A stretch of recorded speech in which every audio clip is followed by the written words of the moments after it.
For the first time ever, Facebook told the world what it is that they most like to read and share, or did they? There are some real serious questions about transparency when it comes to that particular report. Yeah, because what the report didn't tell us was that the most viewed link was connected to a right-wing outlet.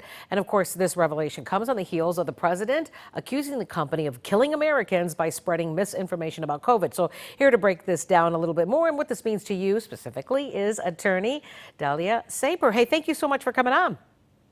Thanks for having me. Okay, so to be fair, Facebook said that they are now going to make sure to include these kinds of elements in their next report that they put out. But they are denying that they are killing Americans, saying that they have done a tremendous job of getting the word out to people about the disease, COVID, and the vaccines.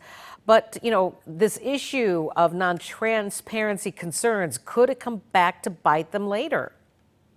Well, I don't know if everyone knows, but Facebook released a report. They have a new transparency center. That's where you can go to learn about all things Facebook, how they moderate content, what are their community user policies, what do they do to ensure there's no hate speech, what do they do to make sure there's no counterfeit products being sold, and IP, intellectual property issues. The most recent report is their attempt at saying, yes, there's a lot of bad information out there, but what people are really viewing is stories about their friends and baby pictures. And this misinformation is a very, very small percentage of the voluminous content that exists on the platform. And they're saying, yes, that stuff exists. It's not a big part of the platform. And hey, we're doing our best. Here's how we're doing that. I'm so glad you outlined it the way you did, because that's not the case here.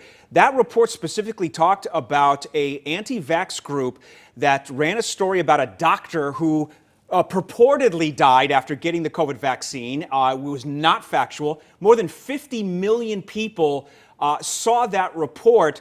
That's a lot more than just a few people looking for their old high school chums. So how much responsibility does Facebook have? And I guess my real question here is that Section 230 of the Communications Decency Act, that pretty much gives Facebook the right to put up pretty much whatever they want, right? All right, there's a lot to unpack in all of that. First of all, 50 million is a huge number, but it's a fraction of the billions of users and views on the platform. Also, Facebook has this real challenge. They want to moderate content, but at the same time, they don't want to be thought police. And it's a real onerous task to fact check every piece of content that goes on that site. The Q1 report regarding the doctor was a challenge because, a news outlet might have reported something about it, then they might have amended that report. And so what are they supposed to do? Remove the initial, let's say, Chicago Tribune report on that story? It's a real manual task. They're trying to make it less manual with algorithms and trying to find words that trigger cause for removing that content. And it's an ongoing process. And they're saying, hey, there's no way to be excellent at it, but we're striving to be better. Yeah. As for the Communications Decency Act, that's a law that says, hey, if I'm just a platform provider, I'm just giving you YouTube, I'm just giving you Facebook, I'm not going to get sued every time someone posts something that's defamatory, that's offensive, because I'm just the billboard. Just like you don't sue the phone company when someone says something terrible on the phone line. It's a medium. Yeah.